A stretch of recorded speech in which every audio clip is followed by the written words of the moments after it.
John Cott is the president of the Cott Auto Group, based here in beautiful Kelowna, British Columbia. Alongside of his family and team, they grew to 11 rooftops in Western Canada and are continuing their growth of their group. John actually grew up in a very small farming community in Saskatchewan and began working at dealers when he was 15. When opportunity knocked to eventually buy his first location in Kelowna, he and his family moved west and bought their first store. This was a very awesome conversation for me.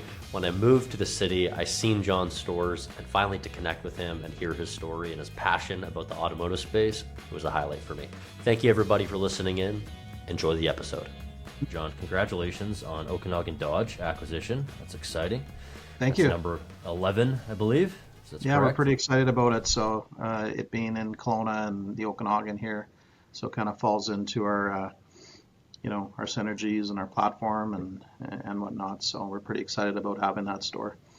Absolutely. What this is your second Dodge store, correct? Correct. Yeah. Yeah. What makes you jump into Stellantis at this time with the uncertainty? You know what? They've been a challenge for sure as far as leadership and whatnot. But I have seen some positive things in the last 3 to 4 months, and I'm hoping to see more. So it sounds like they have a better vision for even EVs and hybrids and.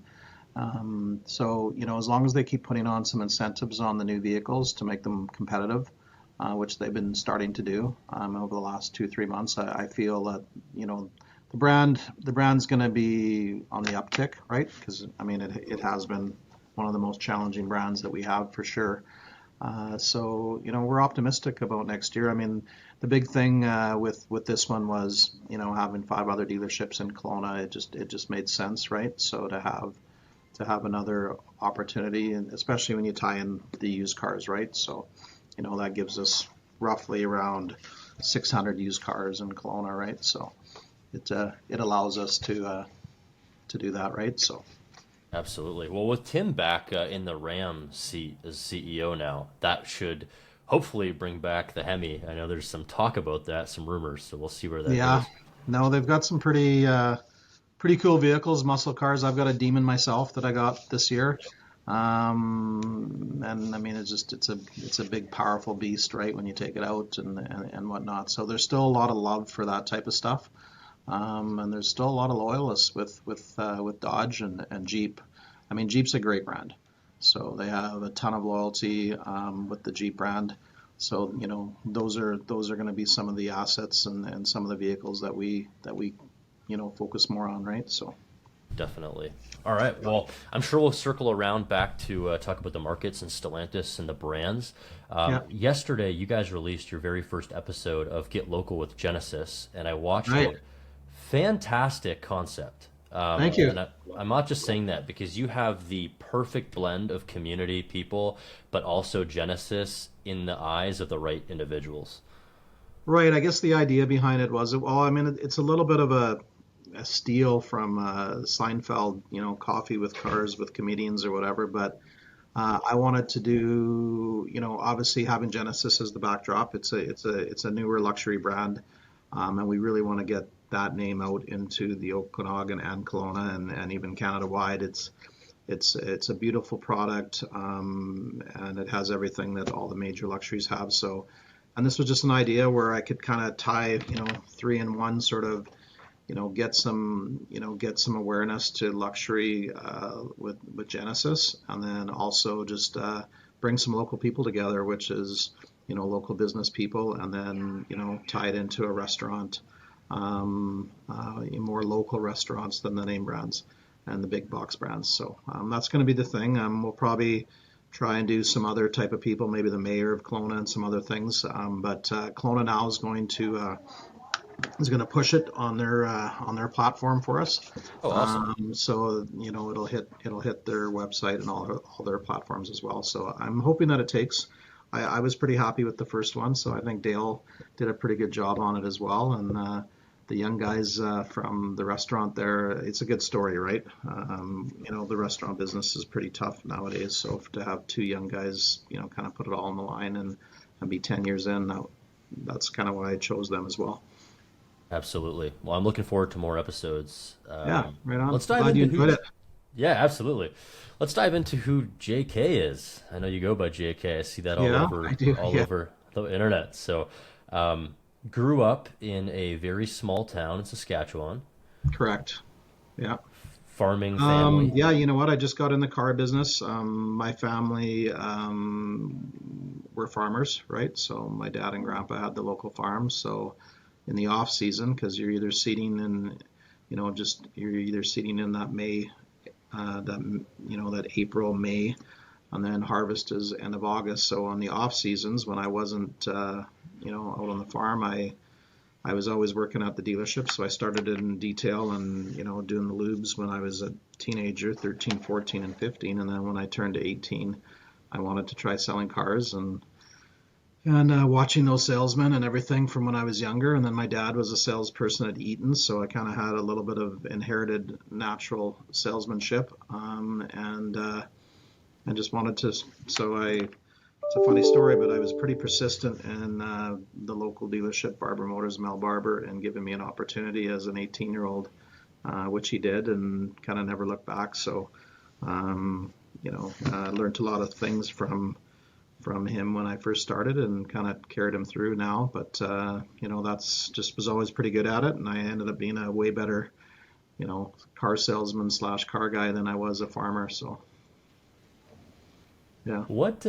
What lessons did you take from your childhood growing up on the farm and bring to automotive? Like I know hard work is probably a Yeah, common theme across the I board. mean, it's a different generation, obviously. I look at my sons, and even I have a 15-year-old too, and I look at what my dad and then even my grandpa, like, you just, obviously, each generation has a different way of doing things, and I think I learned a lot from both my dad and my grandpa about work ethic and, having drive and whatnot. And then just how to treat people and whatnot too. From being a small town, I think I try and bring that approach to it as well as much as I can.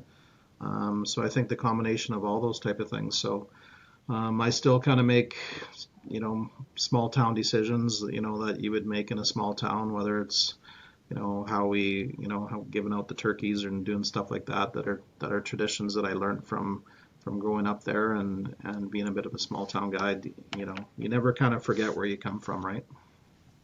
I think Kelowna is such a fascinating city because I mean, where I'm from, there's 10,000 people, and in Kelowna, Right. it almost feels the same as my hometown. Like everybody's so connected, and people treat each other with respect. It's very small town feel, so that's very interesting But that you carry. yeah, I mean, I think Kelowna's growing. I mean, it's when I first got here in 2011, the population was like a little over 100,000. I think it was 110. I mean, I looked recently, and it's just under 150,000 now. So and growing. So lots of big buildings going up and whatnot downtown. So it's losing a little bit of that small town feel. I mean, the economy is growing.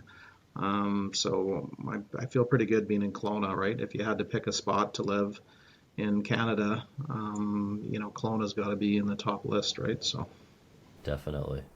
So you were in senior management at a store in Edmonton, and then you decide to purchase your first store, Kelowna Hyundai. Yeah, not quite how it went down. I mean, I worked my way up in Edmonton, so I started out as sort of lease renewal person at a Ford dealership, Waterloo Ford, working for Al and Randall Purvis. Worked my way up to general managers there. Then I became a partner with Go Auto now. They were a different name back then for a dealership. And then eventually I moved to Auto Canada. I was vice president of sales for Auto Canada at one time. And then, got terminated, got a package, and wasn't sure what I was going to do. And then I ended up coming to the Okanagan here and ran a small dealer group here. And then within the first year, I noticed Kelowna Hyundai wasn't as doing as good as I thought, and was able to purchase a deal, my first deal off the owner, and he kind of financed me and put it all on the line, and the rest is history, right? So that was in 2012. So that was just under 13 years ago, right? It was November of 2011. So first full year was 2012. Okay. Yeah. I think in your Get Local with Genesis video, you spoke about your two sons taking over some acquisitions, the two latest ones.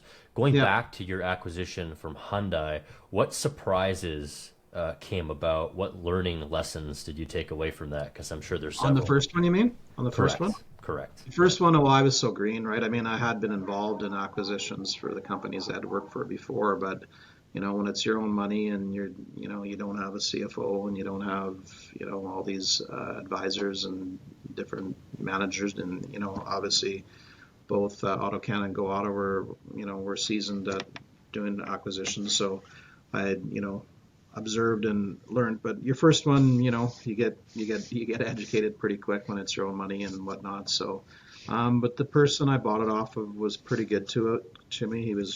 I thought he was pretty fair in everything he did. So looking back, I don't have any regrets on that one. And like I said, he did do a vendor take back, which nowadays is a little bit harder to do. So I mean, my first one, the seller, kind of financed me over 3 years, and I was able to pay it off in 3 years. And I mean that was the key on the first one, right?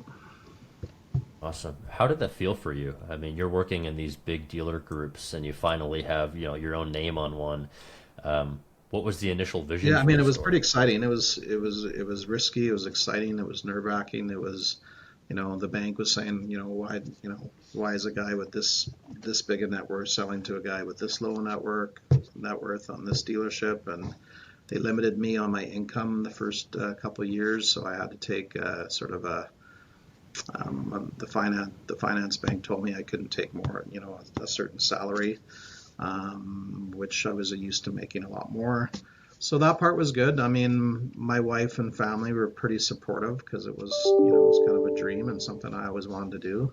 And have your own name and start your own company. And it was always supposed to be just the one store. I told Trina, we'll just do this one, and just let me do this one. So without having, we didn't have a mortgage. We had some money in the savings. We were pretty set for the rest of our lives, because you got to remember I'm 55 now, and that was, you know, roughly around, 13 years ago. So I was 42 and pretty financially stable, not to have to. And then kind of went all into it with the debt, right? So it was.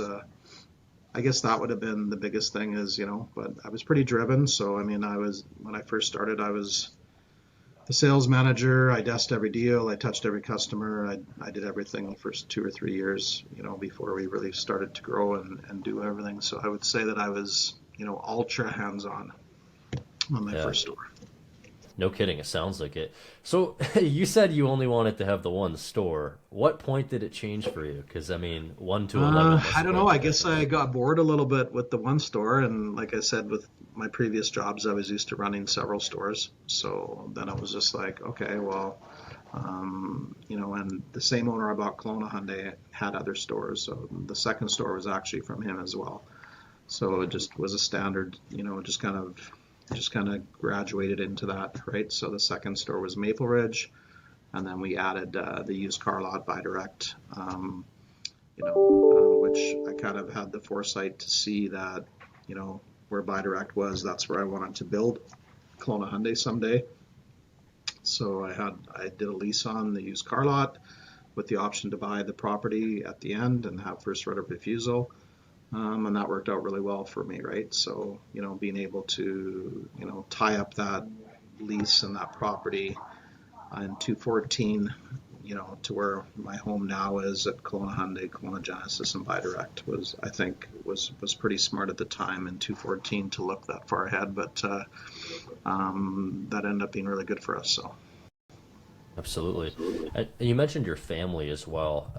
To see family run stores is becoming less and less prominent, but then to see family run groups like yourselves with 11 under the belt, how have you kept this thing together? What has been the glue? Uh, I mean, family is always, there's always going to be challenges. There's always going to be emotions and personalities. I mean, my kids grew up in the car business, so they knew the demands. They knew what was expected. They had heard me. They both played. Wouldn't say professional sports, but they both played hockey at a high level. So I think they had some of that with it. And then, they weren't really, they weren't just given a management job. They started on the sales floor. You know, Brandon started on the sales floor, worked his way up. We agreed that he should go to another dealer group for a while. When he was in that 23, 24-year-old range, and went and got some experience and kind of grew up a bit and matured a little bit. And then Jordan went to university and got a business degree and learned the I's and T's of some of that stuff that you learn in college. And and then I guess the biggest success for us is as working together is we all agree that we're still a family no matter what. So we sometimes we can get irritated or get annoyed, but I can't remember the last time where one of us was upset and didn't talk to the other person for a day. That maybe happened a couple of years ago or something, but we always seem to talk it out, and we just always agree that family's first. So we're a family first, and then we're partners in the company second, right? So and that has kind of kept us focused on the right things. That's powerful. And I imagine, correct me if I'm wrong, but I imagine your team members seeing that they have a stronger trust in you to have like deeper conversations and the difficult Yeah, I ones. mean, we've built some really good relationships, right? So some of the senior managers have personally worked with me for almost 20 years, and then they've seen my boys when they were young, and even came to the hockey games when they were young, and whatnot. And then so now they've seen them grow into to 30-year-old men, and are really good at their positions, and now have become their bosses. So it it works out well. And then they both of my sons and even my son-in-law, everyone has and my daughter was involved in the business, but now she's taking care of babies. But I think everyone has sort of a different some type of mindset and different outlook on things. So when we do make decisions, we can see everyone's point of view a little differently. And Jordan is very expense minded, and very cautious in how he approaches things, where Brandon is a risk taker and a bit more about putting up the dollars, and maybe more of a natural salesperson. And so that brings a really good mix when you kind of put them together. You know what I mean? So one wants to really save money and the other one wants to spend it. So somewhere in the middle sometimes is usually what happens. Yeah, it's good to have that contrast. Yeah. And sometimes, like I said, in this acquisition, now I'm kind of, rather than just telling them how to do things, and, sometimes what I've learned is sometimes they'll say, hey, I want to do this, or I want to hire this person, or I want to give this person a different type of pay plan, or I want to do this, or I want to do that. And I'll be like, I've already tried that. It doesn't work. And then I finally realized I gotta let them make those mistakes on their own now. So sometimes they'll just be like, okay, I don't agree with it, but if you want to try it, let's do it. And then they'll come back and say, yeah, you were right. So I think that's been important for me to realize that I don't have to hold their hand on every decision. Sometimes I gotta let them make mistakes and fail. And that's where these acquisitions came in, where I mentioned that I wanted them to kind of do everything. I was there. So, when we did the acquisition with Auto Canada, this last one, they handled all the negotiations. And then, if there was a problem, I would come in at the end. I kind of gave them the template and the guidelines that I wanted, but I needed them to experience it and learn everything. And it went over really well. So Awesome. Great to hear. How has that been for you, learning to let go? Has that been very difficult in your tough, career? yeah. I mean, it's when it's your baby, right? And it's, I mean, second generation coming in and having a dealer group is a little different when you're first generation starting it. So I've had to kind of, I guess, respect that a little bit with them, and vice versa. I think they've learned to respect where I'm coming from based on, being the first generation and making it all happen, and then, you know, transitioning that way. So I think we have a mutual understanding and agreement on how things should work. So I think even for my wife Trina and myself, that would be our biggest adjustment, is that, we had to go through lots of hardship, to get where we are. And sometimes we don't always think that they've, I guess, had enough hardship. Not that we want them to have hardship, but it's maybe sometimes been a little easier on where we've come and how fast we've come and stuff like that. Where they, I don't know if they truly understand how tough it was at the start, right? So I seen a poll on LinkedIn the other day talking about um, it was a poll for GMs and dealer groups, the three biggest things that need to be improved in 2025. And the top of the list was the customer experience. What sets Cott Auto Group apart when you talk about customer and employee experience? I mean, I was just talking about this and writing about it on an email today. I mean, the biggest thing when you're dealing with employees or customers is just always remember to be fair and just, and we try and have that culture. So even though there's policies, procedures, and things that, you know, you want to have followed and stuff like that, sometimes you just have to take a step back and look and say, well, what's fair? What's fair in the customer's mind? What's fair? Did we treat this properly, whether it's an employee or a customer? And make sure that we do the right thing, right? So that's the biggest one, is just trying to stay on that path, because sometimes you can focus on on profits, and sometimes you can focus on expenses, and at the end of the day, we want to be a company that's really fair, right? And all our decision making and everything we do. So we try and stay to that as much as we can. I think that's a huge, really important point because the black eye on the industry, people coming in and not trusting dealerships. And if all dealerships are on that blueprint of adding fairness to their sales process and their culture. Yeah, that would be the biggest challenge, is that, that all my senior managers become aligned and then trickle down, right? So it starts with myself, and then it goes to my sons, and then it goes to the GMs, and then it goes down. So if some cog in the wheel is more about profits and, taking shortcuts and saving money, sometimes at the expense of either the customer or the employee, it, that's where the issues happen, and that's where I kind of try and reflect back, and we're having all the GMs in tomorrow. But that's going to be something that we reemphasize every year, is like, hey, what's fair? Do you have the right mindset when you're looking at things, and putting yourself into either the employee's point of view or the customer's point of view, when you're making decisions? And sometimes it's at the expense of our company. It's at the expense. Hey, sometimes we got to spend a little bit more money just to do what's right, right?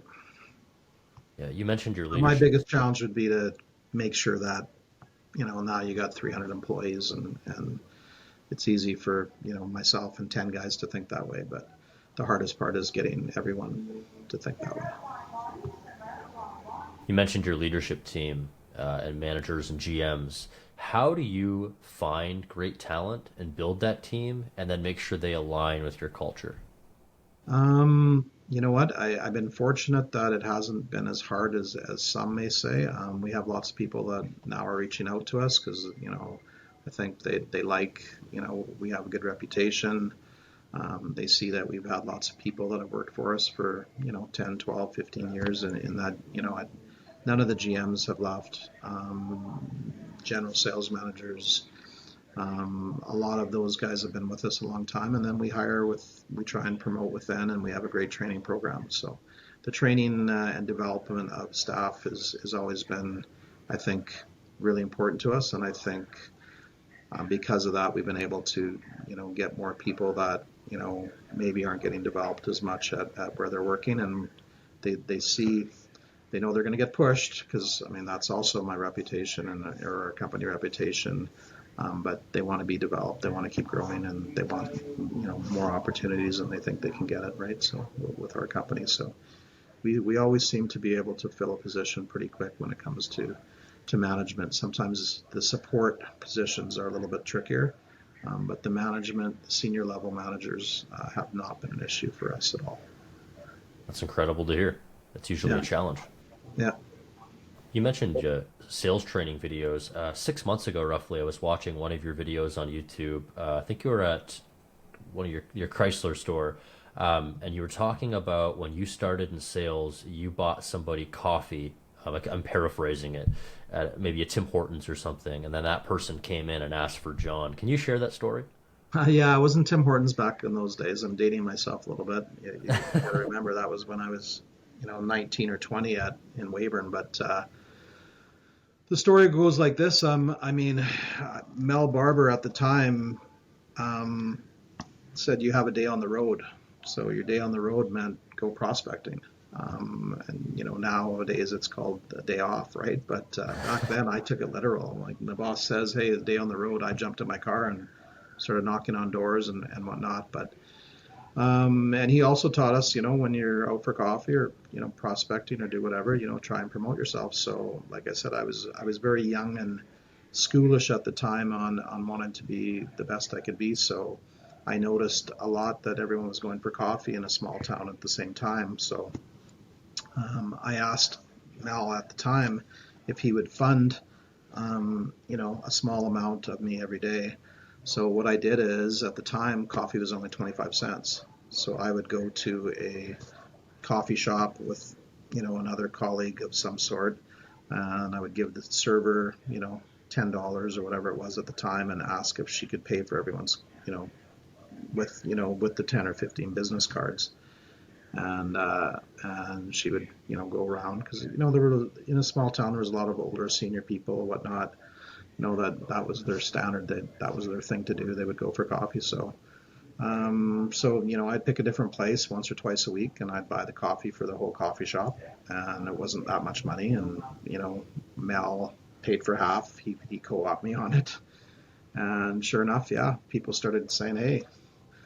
This older guy that was 79 years old walked in and said, "Hey, is John Codd here?" And then the other salesman ran over and said, "That's my customer. I sold him his last 3 cars." And I said, "Hey, I don't know. He's asking for me." And the old guy said, "I want to buy off John. You haven't bought me a coffee in 3 years. He bought me one, and I don't even know him." So it was just self promotion, self marketing, that I started at a young age, and it's always kind of done me well, right? So thinking of those things, right? So It's really interesting. I'm assuming that you agree with this. Times have changed. A lot of sales guys will wait for leads to come in from third parties or yeah, whatnot. I mean, I try and tell that story about days on the road because everyone has their days off, and days off are more important now to the younger generation for sure.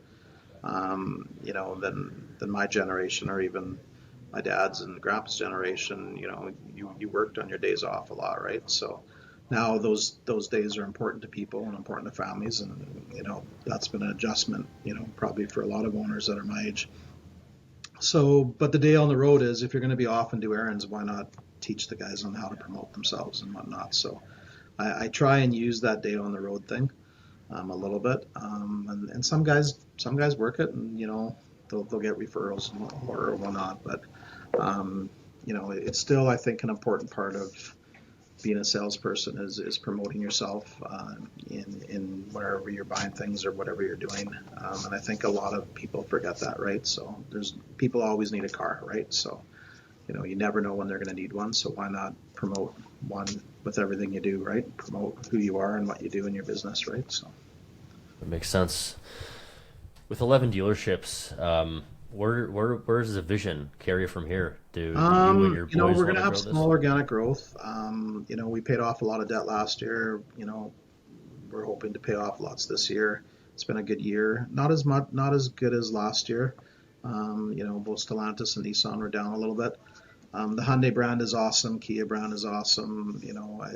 I think, every Kia and Hyundai dealer has good years. Nissan's on the uptick. Stellantis is on the upkick. Genesis is growing. So we think 25 is going to be a big year. We've got the Ford dealership. It's had a great 3 or 4 month start, so I'm really happy with that.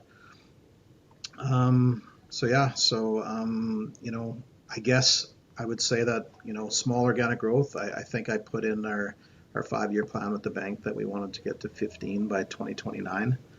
So that comes quick. 4 years comes quick, right? So we're at 11 now. So Yeah, that's exciting. Are there any other franchises that you're looking at, or you would consider over others? um, I'm not partial to actually chasing a. It just depends. If there's synergies that I can use with the company and the area. You know, a lot of the brands have their own strengths, so I'm not afraid of any brands. And it would be nice to get a couple more brands for sure. But it just depends on the opportunity that presents itself, right? When you say you're not scared of any brands, does that mean Jaguar's on the table? Probably not Jaguar, but that's just not that goes way off our sort of approach on the business. But never say never, right? So, but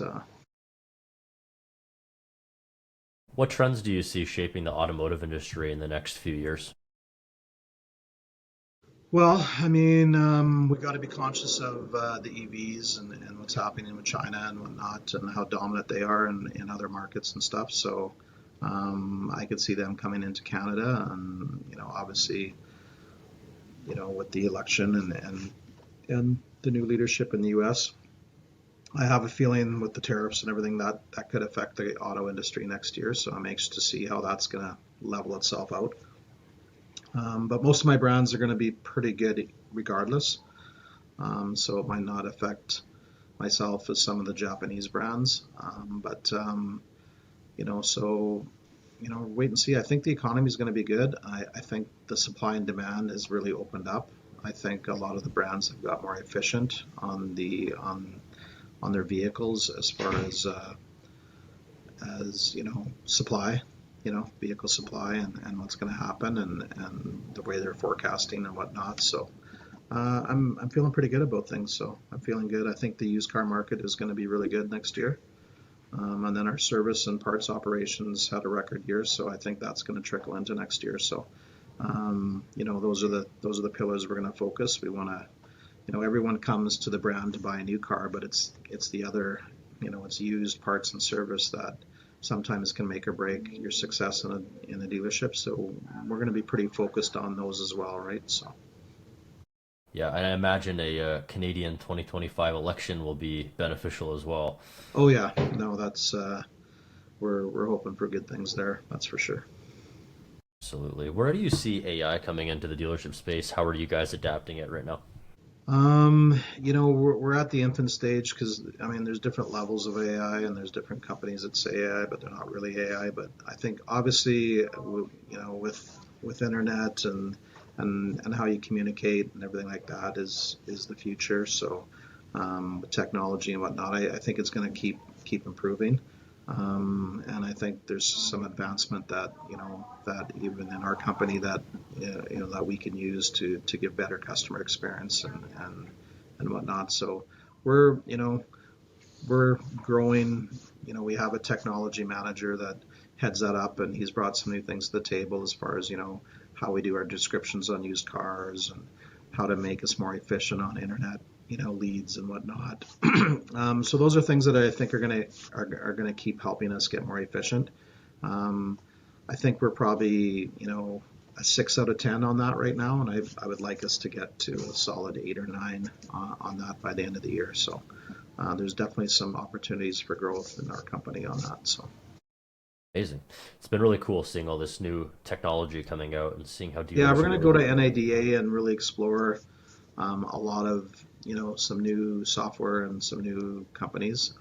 So we're heading up there, and usually you can really get educated at those conferences, right? So That's coming up. I've never been, but I've been told to go, so I would love to make it out sometime.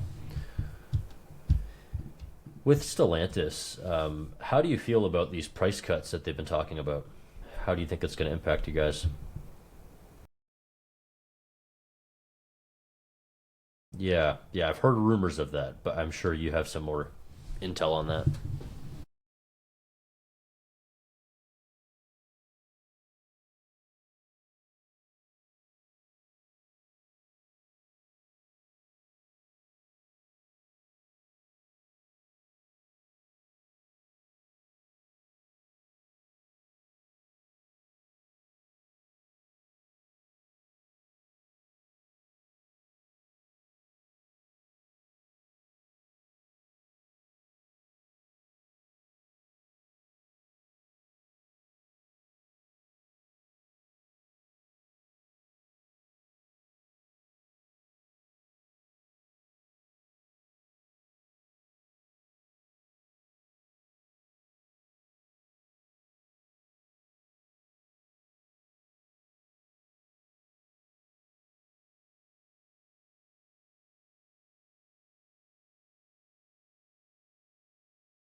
Yeah, I have a feeling you're right. I grew up in a Mopar family. If it wasn't Mopar, it wasn't in the driveway. It's kind of unfortunate that the Grand Wagoneer didn't take off more than it did. It was a great platform, just very expensive. So it'll be interesting to see what Yeah, I happens drove to one for a those. while. It's an unbelievable vehicle. So um, it's got a lot of technology there and whatnot, right? So Yes. Awesome, John. Well, I guess last question that I always ask the dealers who come on is if you had one piece of advice to people getting into the automotive space, what would that be? one piece of advice, you know what? It's a great business. It's a great business. I mean, if you work hard, you can. The sky's the limit.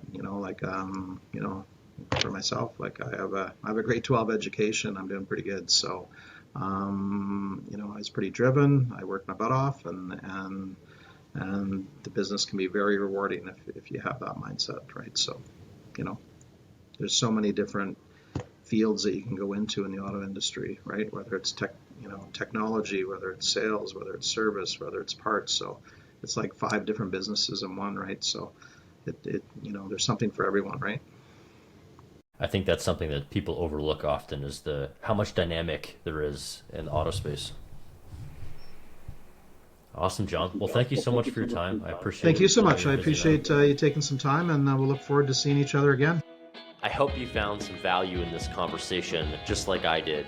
And we're excited to continue to bring interviews and conversations with dealership legends, maybe just like yourself. Thanks again for tuning in, and we'll catch you next time. I'm your host, Braden Gingrich from Dealer Surge.